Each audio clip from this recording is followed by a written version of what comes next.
Taste the Daily.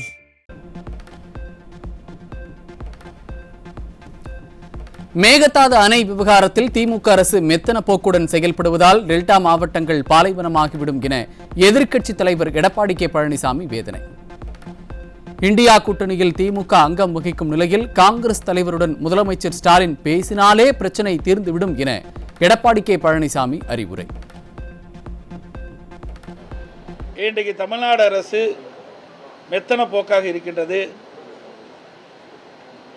Mekedatu அணை கட்டப்பட்டு விட்டால் டெல்டா மாவட்டம் பாலைவனமாகிவிடும். எப்பொழுது பார்த்தாலும் திரு ஸ்டாலின் அவர்கள் நாங்கள் இந்தியா கூட்டணியில் அங்கம் வகிக்கின்றோம் என்று குறிப்பிட்டுக் கொண்டிருக்கின்றார். அப்படி இந்தியா கூட்டணியில் அங்கம் வகிக்கின்ற திராவிட முன்னேற்ற கழகம், அதிலே காங்கிரஸ் கட்சியும் இடம்பெற்றிருக்கின்றது. காங்கிரஸ் கட்சி தான் இன்றைக்கு கர்நாடகத்தில் ஆண்டு கொண்டிருக்கின்றது. அதனால் எளிதாக இந்த பிரச்சனையை தீர்ப்பதற்கு வாய்ப்பு இருக்கின்றது. ஆகவே முதலமைச்சர் உடனடியாக இந்த காங்கிரஸ் கட்சியினுடைய தலைவரிடத்திலே தொடர்பு கொண்டு இதற்கு ஒரு நல்ல தீர்வு காண வேண்டும் என்று வலியுறுத்துகின்றேன். தீர்வு காணப்படாத இருந்தால் இன்றைக்கு தமிழகம் வஞ்சிக்கப்பட்டுவிடும்.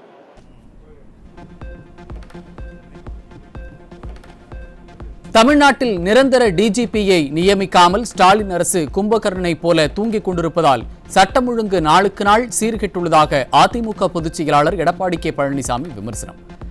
தங்களுக்கு வேண்டியவர்களை டிஜிபியாக நியமிக்க வேண்டும் என்ற காரணத்திற்காக உச்சநீதிமன்ற உத்தரவையே திமுக அரசு மதிக்கவில்லை என குற்றச்சாட்டு. இன்றைக்கு தமிழ்நாடு அரசு ஒரு நிரந்தர டிஜிபி இதுவரைக்கும் நியமிக்க முடியல. உச்சநீதிமன்றம் அறிவுறுத்திய பிறகும் 3 வாரம் கால அவகாசம் கொடுத்தோம். இன்னும் இந்த அரசு கும்பகர்ணம் போல தூங்கிட்டு இருக்குது. தனக்கு வேண்டியப்பட்டவரை டிஜிபியாக நியமிக்க வேண்டும் என்ற ஒரே காரணத்திற்காக உச்சநீதிமன்றம் அளித்த தீர்ப்பை கூட நடைமுறைப்படுத்தாத ஒரு கைலாத அரசு இருந்து கொண்டிருக்கின்றது. ஒரு நிரந்தர டிஜிபி இல்லாத போது எப்படி சட்ட ஒழுங்கு சரியாக இருக்கும், சரியாக பராமரிக்கப்படும்? G20 நாடுகளுக்கிடையே நாம் மேலும் வலுப்படுத்தக்கூடிய பொருளாதார உறவும் நமது பாதுகாப்பு மற்றும் பாதுகாப்பு உறவுகளும் எதிர்காலத்தில் மிக முக்கியமானவை. G20 உச்சி மாநாட்டில் பிரதமர் மோடி இன்று கலந்துரையாட உள்ள நிலையில் எக்ஸ் தளத்தில் பதிவு. விழுப்புரம் மாவட்டம் வானூர் ஒன்றியத்தில் கணவனை இழந்த விதவை பெண்ணை அரசு உதவி திட்டங்கள் பெற்றுத் தருகிறேன் என ஏமாற்றி திமுக ஒன்றிய செயலாளர் பாஸ்கரன் பாலியல் வன்கொடுமை செய்து வீடியோ எடுத்து மிரட்டி 6 மாதங்களாக தொடர்ந்து வன்கொடுமை செய்த கொடூரம். கடந்த 6 மாதங்களாக என்னை வீடியோ எடுத்து வச்சுட்டு மறுபடியும் நான் கலாச்சாரமாக ஒரு டைம் ஒரு செஞ்சுட்டு மறுபடியும் எந்த இருக்கலைன்னா அந்த வீடியோ நான் வெளியில் விட்டுருவேன் அப்படின்னு சொல்லி நான் மறைச்சிருக்கேன். கல்யாணம் பண்ணணும் இல்லை, கல்யாணம் பண்ணுறதுலாம் இல்லை. திமுக மாவட்ட செயலாளரும் சட்டமன்ற உறுப்பினருமான லட்சுமணனின் பரிந்துரையின் பேரில்தான் பாஸ்கரன் ஒன்றிய செயலாளராக நியமிக்க செய்யப்பட்ட நிலையில் தலைமறைவாக இருக்கும் பாஸ்கரனை உடனடியாக கைது செய்ய கோரி உறவினர்கள் ஆவேசம்.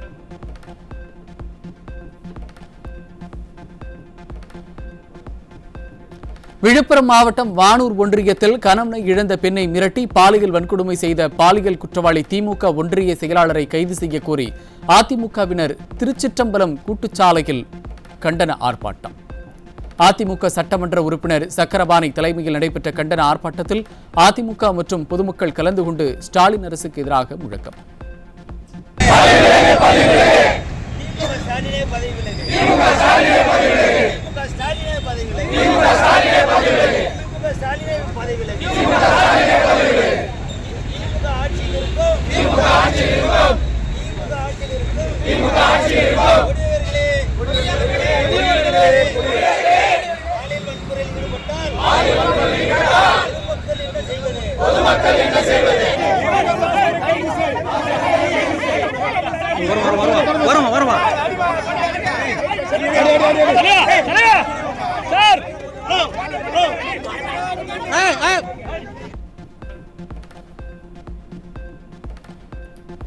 விருதுநகர் மாவட்டம் திருச்சுழி அருகே பாலியல் வன்கொடுமையிலிருந்து தப்பிக்க கூச்சலிட்ட இளம்பெண்ணை கத்தியால் குத்திய மதபோதகர் சிக்கினார். விடியா ஸ்டாலின் ஆட்சியில் பெண்களுக்கு எதிரான பாலியல் தொல்லை அரங்கேறாத நாளும் இடமும் இல்லை என பொதுமக்கள் குற்றச்சாட்டு.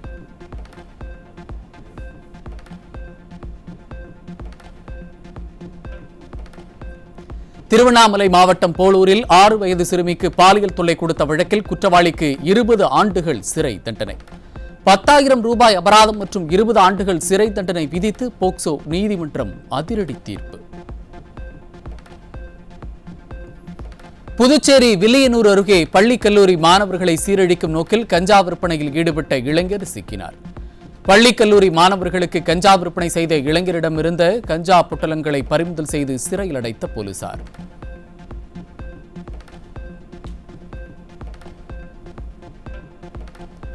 புதுச்சேரியிலிருந்து கடலூர் வழியாக அரசு பேருந்தில் கஞ்சா கடத்தி வந்த சிதம்பரத்தைச் சேர்ந்த 2 பேர் பிடிபட்ட நிலையில் அவர்களிடமிருந்து 4 கிலோ கஞ்சா சிக்கியது. கடந்த 4.5 ஆண்டுகால திறனற்ற திமுக ஆட்சியில் தமிழகத்தில் போதைப் பொருட்கள் கடத்தல் அதிகரித்து இளைஞர்கள் போதையின் பிடியில் சிக்கி சீரழிவதாக பொதுமக்களும் பெற்றோரும் வேதனை.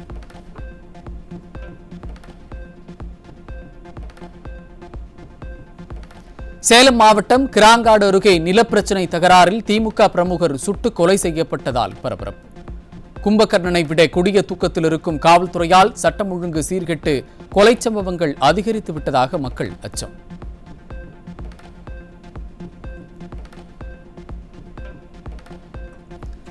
திண்டுக்கல்லில் திமுக அமைச்சர் ஐ பெரியசாமியின் மகளின் வீடு மற்றும் நிறுவனத்தில் ஜிஎஸ்டி அதிகாரிகள் 8 மணி நேரத்திற்கு மேலாக சோதனை நடத்தியதில் முக்கிய ஆவணங்கள், ஹார்ட் டிஸ்க் உள்ளிட்டவை பறிமுதல் செய்யப்பட்டதாக தகவல். ஸ்டாலின் அரசின் அமைச்சர்கள் மற்றும் அவர்களது பினாமிகள் விசாரணை அமைப்புகள் எப்போது வீட்டின் கதவை தட்டுமோ என அச்சமடைந்திருக்கும் நிலையில் இந்த திடீர் சோதனை திமுக உடன்பிறப்புகளை விழி பிதுங்க செய்துள்ளது.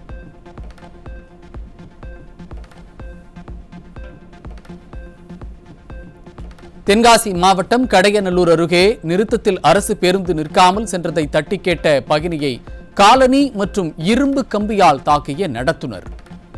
ஸ்டாலின் ஆட்சியில் ஆட்சியாளர்களும் போக்குவரத்து துறை ஊழியர்களாலும் பயணிகள் தொடர்ந்து அவமதிக்கப்படுவதாகவும் தாக்கப்படுவதாகவும் குற்றச்சாட்டு.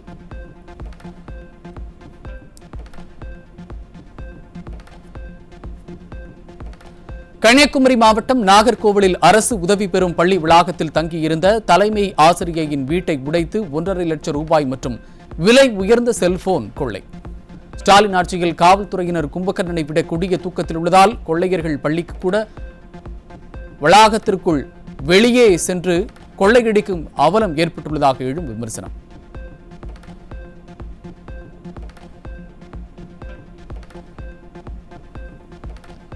அரியலூர் மாவட்டம் ஜெயங்கொண்டம் அருகே 50 லட்சம் ரூபாய் மதிப்பிலான 110 கிலோ எடை கொண்ட வெண் பாதரசத்தை சட்டவிரோதமாக கடத்திய 5 பேர் சிக்கினர். விடியா மாடல் அரசு கும்பகர்ண தூக்கத்தை விட கொடிய உறக்கத்தில் இருப்பதால் சட்டம் ஒழுங்கு சீர்குலைந்து நாள்தோறும் சட்டவிரோத சம்பவங்கள் அதிகரிப்பதாக மக்கள் விமர்சனம்.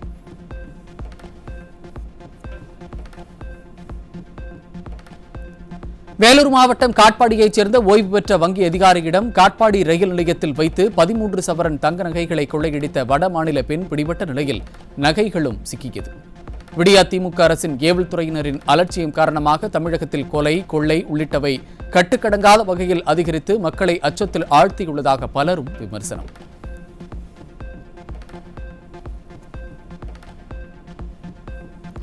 மதுரை மாவட்டம் வாடிப்பட்டியில் மாடுகள் வாங்க லோன் வேண்டும் என்று கோரிக்கை வைத்த பால் உற்பத்தியாளரை தொலைத்து விடுவேன் என்று மிரட்டிய அமைச்சர் மனோ தங்கராஜ்.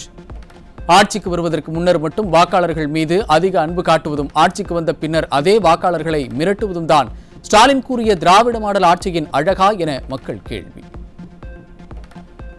தம்பி நீ இந்த படம் வாங்கி சாப்பிட்டு பேசுற பேச தொலைச்சி கட்டுக்க ஒழுங்கா தம்பி நீ இந்த படம் வாங்கி சாப்பிட்டு பேசுற பேச தொலைச்சி கட்டுக்க ஒழுங்கா என்னை காப்பாற்றி விட்டுருவீங்கன்னே நான் உங்களை கூப்பிட்டு வந்தேன். தம்பி நீ இந்த படம் வாங்கி சாப்பிட்டு பேசுற பேச தொலைச்சி கட்டுக்க ஒழுங்கா என்னை காப்பாற்றி விட்டுருவீங்கன்னே நான் உங்களை கூப்பிட்டு வந்தேன். திருப்பூர் மாவட்டம் காங்கேயத்தில் கேரளாவைச் சேர்ந்த நபர் ஆன்லைன் மூலம் போலி லாட்டரி சீட்டுகளை விற்பனை செய்து பண மோசடி செய்ததாக பாதிக்கப்பட்டவர் புகார். விடியா திமுக அரசு ஆன்லைன் லாட்டரி விற்பனை செய்பவர்களை கண்காணித்து நடவடிக்கை எடுக்க வேண்டும் என பொதுமக்கள் வலியுறுத்தல்.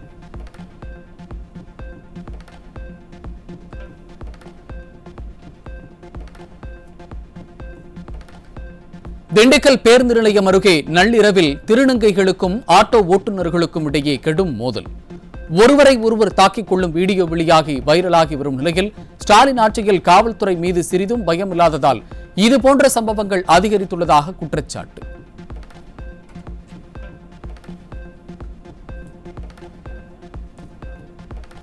தேனி அருகே இடத்தகராறில் கட்ட பஞ்சாயத்து செய்ய வந்த திமுக மாவட்ட நிர்வாக எதிர்ப்பணியரின் நெற்றியில் துப்பாக்கியை வைத்து சுட்டுக் கொன்று விடுவேன் என மிரட்டல் விடுத்ததால் பரபரப்பு.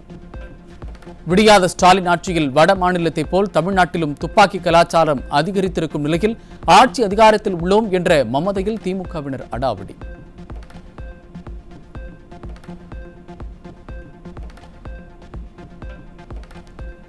திருப்பூர் மாநகராட்சி 23வது வார்டு தியாகி பழனிசாமி நகரில் வாக்காளர் பட்டியலில் இருந்து 320க்கும் மேற்பட்டோர் பெயர்களும், மன்னர் கட்டபொம்மன் நகரில் 40 பேர் பெயர்களும் நீக்கப்பட்டுள்ளதாக குற்றச்சாட்டு.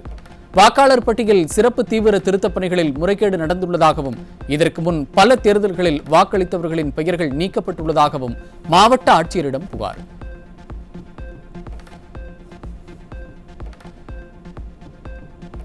சென்னை மயிலாப்பூரில் ரவுடி மௌலி வெட்டி கொலை செய்யப்பட்ட வழக்கில் தேடப்பட்டு வந்த ரவுடியை துப்பாக்கியால் சுட்டு பிடித்த போலீசார்.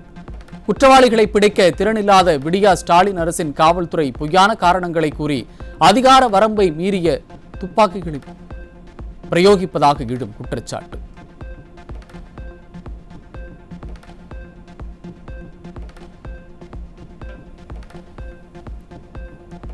சென்னை ராஜீவ்காந்தி அரசு பொது மருத்துவமனையில் பேட்டரியில் இயங்கும் வாகனங்கள் பழுதடைந்து செயலிழந்திருப்பதால் நோயாளிகள் நீண்ட தூரம் நடந்து செல்ல வேண்டிய அவலம். தனியார் மருத்துவமனைகளுக்கு இணையாக அரசு மருத்துவமனைகளில் வசதிகள் இருப்பதாக விடியா அமைச்சர் மாசு குறிப்பிட்டதற்கு இதுதான் உதாரணமாக என பொதுமக்கள் காட்டம்.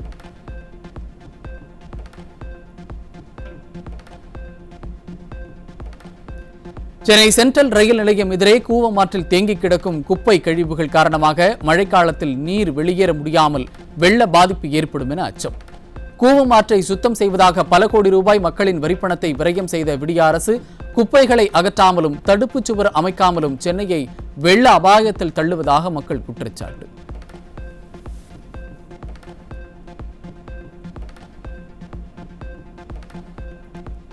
சிங்கப்பூர் மாதிரி சென்னை கனவு திட்டம் திமுக ஆட்சியில் 4.5 ஆண்டுகால காகிதத்தில் மட்டுமே இருக்கும் நிலையில் சிஎம்பி திட்டத்தில் நடைபாதைகள், சைக்கிள் பாதைகள் என பட்டியல்கள் இருந்தும் குடிநீர், கழிவுநீர் அகற்றம், போக்குவரத்து, வெள்ளம் போன்ற அடிப்படை சிக்கல்கள் தீர்க்கப்படாத அவலம். 972 கிலோமீட்டர் நடைபாதைகள், 2395 கிலோமீட்டர் விரிவாக்கம் என அறிவித்தாலும் சேதமடைந்த சாலைகள், மரண குழிகள், ஆக்கிரமிப்புகளே மக்கள் காணும் நிலை.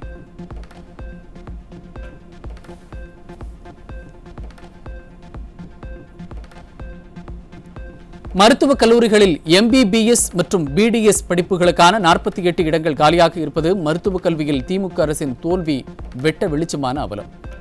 அகில இந்திய ஒதுக்கீட்டின் கீழ் வழங்கப்பட்ட இடங்களை நிரப்ப முடியாத அரசு தேசிய மருத்துவ ஆணையத்திடம் அனுமதி கோரி அவசர நடவடிக்கைகளை மேற்கொள்வது ஆட்சியின் நிர்வாக திறமையின்மைக்கு மேலும் ஒரு சாட்சி.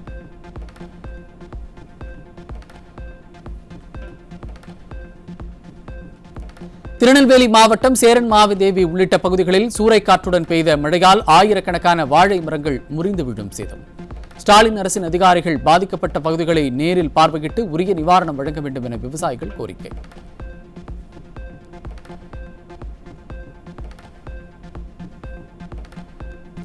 நாகை மாவட்டத்தில் சுமார் 1,62,000 ஏக்கரில் சம்பா, தாளடி நெல் சாகுபடி செய்துள்ள நிலையில் கூட்டுறவு சங்கங்களில் டிஏபி, யூரியா உரங்களுக்கு தட்டுப்பாடு ஏற்பட்டுள்ளதாக விவசாயிகள் வேதனை. ஏற்கனவே மழை, வெள்ளம், பணத்தட்டுப்பாடு உள்ளிட்ட பல்வேறு இன்னல்களுக்கு இடையில் விவசாயம் செய்து வரும் தங்களுக்கு உரிய நேரத்தில் உரங்கள் கிடைப்பதற்கு டெல்டாவைச் சேர்ந்த விடியாத முதல்வர் நடவடிக்கை எடுக்குமாறு வலியுறுத்தல். மத்திய அரசுகள் இணைஞ்சு விவசாயிகளுக்கு தேவையான டிஏபி உரம் இருக்கிறத நீங்க பேப்பர் அளவில் கணினியில் மட்டும் இருக்குங்கிற அறிவு மட்டும் வரக்கூடாது. ஒரு கடையாக ஆய்வு செய்து இருப்பு இருப்பதை கூட்டுறவு சங்கம் உட்பட அனைத்து பகுதிகளின் கடைகளும் விற்பனை கடை இருக்கக்கூடியதை ஆய்வு செய்து விவசாயிகளுக்கு கொடுக்கறதுன்னு ஏற்பாடு செய்யணும். நீங்க அறிக்கைகளை விட்டுட்டு இருக்கு அப்படின்னு சொல்றீங்கிற கடைகளை போனா விற்பனை இல்லைங்கிறாங்க. ஆனா டிஏபி மற்றும் யூரியாவை தட்டுப்பாடு இல்லாமல் டெல்டா மாவட்டம் முழுமையாக மாவட்டம் சேர்த்து எல்லா பகுதியும் கொடுக்கணும்னு சொல்லி விவசாயிகள் சார்பாக கோரிக்கை வைக்கிறேன். ராமநாதபுரம் மாவட்டம் ராமேஸ்வரம் அடுத்த பாம்பன் பகுதியில் சமையல் தொழிலாளி மர்மமான முறையில் உயிரிழந்த சம்பவத்தால் பரபரப்பு. விடியா திமுக ஆட்சியில் மர்ம மரணங்கள் அதிகரித்து வருவதால் பொதுமக்கள் அச்சம்.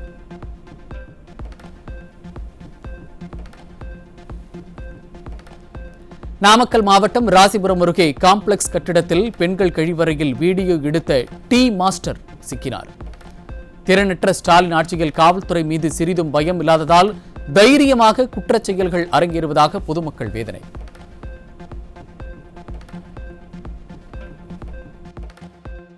காஞ்சிபுரம் மாவட்டத்தில் மாற்றுத்திறனாளிகளுக்கு வழங்கப்பட்டு வந்த உதவித்தொகை 2 ஆண்டுகளாக வழங்கவில்லை என குற்றச்சாட்டு.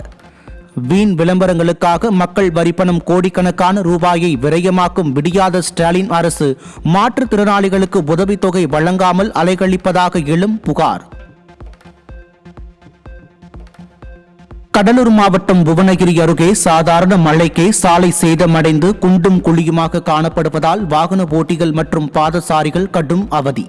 அறுவடை இயந்திரங்களை விளைநிலங்களுக்கு கொண்டு செல்ல முடியாத நிலை உள்ளதால் சம்பா அறுவடை தொடங்குவதற்கு முன் சாலை அமைக்க வேண்டும் என விவசாயிகள் கோரிக்கை. நாமக்கல் மாவட்டம் ராசிபுரம் அருகே சாலை ஓரம் மரத்தில் மோதி அரசு விரைவு பேருந்து விபத்திற்குள்ளானதில் 10க்கும் மேற்பட்ட பயணிகளுக்கு காயம். விடியாத அரசின் போக்குவரத்து கழகம் பேருந்துகளை முறையாக பராமரிக்காமல் பயணிகளின் உயிர்களோடு விளையாடுவதாக பொதுமக்கள் குற்றச்சாட்டு. அதிமுக சட்டமன்ற உறுப்பினர் சுதர்சனம் கொலை வழக்கில் குற்றம் சாட்டப்பட்ட 3 பவாரியா கொலையாளர்களை குற்றவாளிகள் என அறிவித்த சென்னை கூடுதல் அமர்வு நீதிமன்றம். குற்றவாளிகள் 3 பேருக்கான தண்டனை விவரங்கள் வரும் 24ஆம் தேதி அறிவிக்கப்படும் என நீதிபதிகள் அறிவிப்பு. தென்காசி மாவட்டம் மேற்கு தொடர்ச்சி மலையில் பெய்த கனமழையால் குற்றாலம் மெயின் அருவியில் ஆர்ப்பரித்து கொட்டும் வெள்ளம். குற்றாலம் அருவிகளில் சுற்றுலா பயணிகள் குளிக்க தடை. தருமபுரி மாவட்டத்தில் பாலக்கோடு, மாரண்டஹள்ளி, காரிமங்கலம் மற்றும் சுற்றுவட்டார பகுதிகளில் கடந்த மாதம் பெய்த கனமழையால் தக்காளி விளைச்சல் சரிவு. தக்காளி வரத்து குறைவால் தருமபுரி மாவட்ட உழவர் சந்தையில் கடந்த வாரம் 28 ரூபாய்க்கு விற்பனையான 1 கிலோ தக்காளி 38 ரூபாய்க்கும், வெளி சந்தையில் 60 முதல் 70 ரூபாய்க்கும் விற்பனை. காஞ்சிபுரத்தில் உள்ள கச்சபேஸ்வரர் திருக்கோயிலில் நடைபெற்ற 3ஆம் நாள் தெப்ப உற்சவத்தில் சுந்தராம்பிகை உடனுரை எழுந்தருளிய கச்சபேஸ்வரர். தெப்பத்தேரில் 9 முறை சுற்றி வந்து பக்தர்களுக்கு அருள்பாலித்த சுவாமியை பக்தி பரவசத்துடன் தரிசித்த பக்தர்கள். காசி தமிழ் சங்கம் நிகழ்ச்சியை ஒட்டி சென்னை, கோவை, கன்னியாகுமரியில் இருந்து உத்தரப்பிரதேச மாநிலம் பனாரசுக்கு சிறப்பு ரயில்கள் அறிவிப்பு. இம்மாதம் 29ஆம் தேதியில் இருந்து சிறப்பு ரயில்கள் இயக்கப்படும் என தெற்கு ரயில்வே அறிக்கை. ஜம்மு காஷ்மீரில் பாதுகாப்பு படையினரும் போலீசாரும் நடத்திய கூட்டு தேடுதல் வேட்டையில் நீரியன் வனப்பகுதியில் பதுக்கி வைக்கப்பட்டிருந்த சீன கைத்துப்பாக்கிகள், கையெறி குண்டுகள் கைப்பற்றப்பட்டன. பயங்கரவாதிகள் பதுங்கியிருந்த மறைவிடம் கண்டுபிடிக்கப்பட்ட நிலையில் 2M ரக துப்பாக்கிகள், தோட்டாக்கள், 2 சீன கை துப்பாக்கிகள், அவற்றுக்கான தோட்டாக்கள், 2 கையெறி குண்டுகள் உள்ளிட்டவை பறிமுதல். இந்திய விமானப்படையின் எதிர்காலத்திற்கு முக்கியத்துவம் வாய்ந்த Su-57 ஸ்டெல்த் ஜெட் தொழில்நுட்பத்தை இந்தியாவிற்கு வழங்க முன்வந்தது மாஸ்கோ. புதிய 5ஆம் தலைமுறை போர் விமானத்தின் தொழில்நுட்பத்தை எவ்வித கட்டுப்பாடுகளும் இன்றி வழங்க ரஷ்யா தயாராக இருப்பதாக ரஷ்ய பாதுகாப்பு கூட்டமைப்பான ரோஸ்டெக்கின் அறிவிப்பு. தென்காசி மாவட்டம் சங்கரன்கோவில் மலர் சந்தையில் மல்லிகைப்பூ கிலோவிற்கு 2500 ரூபாய் உயர்வு. சங்கரன்கோவில் மலர் சந்தையில் நேற்று 1500 ரூபாய்க்கு விற்பனை செய்யப்பட்ட மல்லிகைப்பூ இன்று கிலோ 4000 ரூபாய்க்கு விற்பனை செய்யப்படுகிறது. சென்னையில் 22 கேரட் தங்கத்தின் விலை கிராமுக்கு 170 ரூபாய் அதிகரித்து 1 கிராம் 11,630 ரூபாய்க்கும், சவரனுக்கு 1360 ரூபாய் உயர்ந்து 1 சவரன் 93,040 ரூபாய்க்கும் விற்பனை. வெள்ளியின் விலை கிராமுக்கு 3 ரூபாய் உயர்ந்து 1 கிராம் 172 ரூபாய்க்கும், கிலோவிற்கு 300 ரூபாய் உயர்ந்து 1 கிலோ பார் வெள்ளி 1,72,000 ரூபாய்க்கும் விற்பனை. சமூக வலைதளங்களில் ஆபாசம், குழந்தை பாலியல் துஷ்பிரயோக பதிவுகள், பாலின அடிப்படையிலான வன்முறை போன்ற தடை செய்யப்பட்ட உள்ளடக்கங்களை தெளிவாக வரையறுத்து தகவல் தொழில்நுட்ப விதிகளில் புதிய திருத்தங்களை முன்மொழிந்த மத்திய அரசு. OTT தளங்கள், தேடுபொறிகள் உள்ளிட்ட அனைத்து டிஜிட்டல் தளங்களும் இத்தகைய உள்ளடக்கங்களை பதிவேற்றவோ பகிரவோ முடியாத வகையில் கட்டுப்பாடுகள் விதிக்கப்பட உள்ளதாக உச்சநீதிமன்றத்தில் மத்திய அரசு தாக்கல் செய்த பிரமாண பத்திரத்தில் தகவல். கியூபாவில் சிக்கன்குனியா வைரஸ் வேகமாக பரவி வருவதால் நோயால் பாதிக்கப்பட்டவர்களின் எண்ணிக்கை ஒரு வாரத்தில் 2 மடங்காக உயர்வு. உணவு, எரிபொருள், மருந்து பற்றாக்குறை காரணமாக மக்கள் தவித்து வரும் நிலையில் அமெரிக்காவின் பொருளாதார தடைகளால் மருத்துவ வசதி கிடைக்காமல் பெரும் அவதி. 2024-25 ஆண்டில் நெல், கோதுமை, சோயாபீன்ஸ், நிலக்கடலை உள்ளிட்ட உணவு தானியங்களின் உற்பத்தி 357.32 மில்லியன் டன்னாக உயர்ந்து புதிய சாதனை. மத்திய வேளாண் அமைச்சகம் வெளியிட்ட புள்ளி விவரப்படி 2023-24 ஆண்டை விட நடப்பாண்டில் உற்பத்தி 25 மில்லியன் டன்னாக அதிகரித்து இந்தியா உலகின் மிகப்பெரிய உணவு உற்பத்தி நாடாக தொடர்ந்து முன்னிலை. ஜப்பானின் காஷிவாசாகி கரிவா அணுமின் நிலையம் ஃபுகுஷிமா பேரிடருக்கு பின் 14 ஆண்டுகளாக மூடப்பட்டிருந்த நிலையில் விரைவில் மீண்டும் இயங்க உள்ளதாக தகவல். உலகின் மிகப்பெரிய அணு உலையான இது மீள் இயக்கம் பெறுவதுடன் ஜப்பானின் எரிபொருள் இறக்குமதி செலவை குறைத்து மின்சார விலையை கட்டுப்படுத்தும் என எதிர்பார்ப்பு. ஆப்கானிஸ்தானில் ஒரே நாளில் அடுத்தடுத்து 2 முறை நிலநடுக்கம். பிற்பகலில் ரிக்டர் அளவில் 4.3 நிலநடுக்கம் ஏற்பட்ட நிலையில் இரவு மீண்டும் நிலநடுக்கம் ஏற்பட்டதால் பொதுமக்கள் பீதி. நைஜீரியாவில் பள்ளிக்கூட விடுதிக்குள் நுழைந்து அடையாளம் தெரியாத நபர்கள் துப்பாக்கி முனையில் 100 மாணவர்களை கடத்திச் சென்றதால் பரபரப்பு. 3 தினங்களுக்கு முன்பு 25 மாணவிகள் கடத்தப்பட்டுள்ள நிலையில் மீண்டும் மாணவர்கள் கடத்தப்பட்டிருப்பதால் பெற்றோர்கள் அச்சம். பாகிஸ்தானின் பஞ்சாப் மாகாணத்தில் செயல்பட்டு வந்த பசை தயாரிப்பு தொழிற்சாலையில் பாய்லர் வெடித்து விபத்து. தொழிற்சாலையில் பணியாற்றிக் கொண்டிருந்த ஊழியர்கள் 16 பேர் உயிரிழந்த சோகம். ஆஸ்திரேலியா ஓபன் பேட்மிண்டன் தொடரில் இரட்டையர் பிரிவு காலிறுதிப் போட்டியில் இந்தியாவின் சாத்விக் சிராக் ஜோடி தோல்வி. இந்தோனேஷியா இணையிடம் 19-21, 15-21 என்ற செட் கணக்கில் வெற்றி வாய்ப்பை இழந்தனர். டாக்காவில் நடைபெற்று வரும் மகளிர் உலகக்கோப்பை கபடி போட்டியில் இந்திய அணி தொடர்ந்து 4வது வெற்றி. 4வது மற்றும் கடைசி லீக் போட்டியில் உகாண்டா அணியை 51-16 என்ற புள்ளி கணக்கில் வீழ்த்தி அபாரம். டூரிஸ்ட் ஃபேமிலி படத்தை இயக்கிய அபிஷன் ஜிவிந்த் கதாநாயகனாக அறிமுகமாகி உள்ள புதிய படத்தின் டைட்டில் டீசர் வெளியீடு. புதிய படத்திற்கு வித் லவ் என பெயரிடப்பட்டுள்ளதாக அறிவிப்பு. தெலுங்கு துறை உலகின் முன்னணி நடிகர் பாலகிருஷ்ணா நடித்துள்ள அகண்டா 2 படத்தின் ட்ரெய்லர் வெளியீடு. பான் இந்தியா படமாக வெளியாகியுள்ள இத்திரைப்படம் டிசம்பர் 5ஆம் தேதி வெளியாகிறது.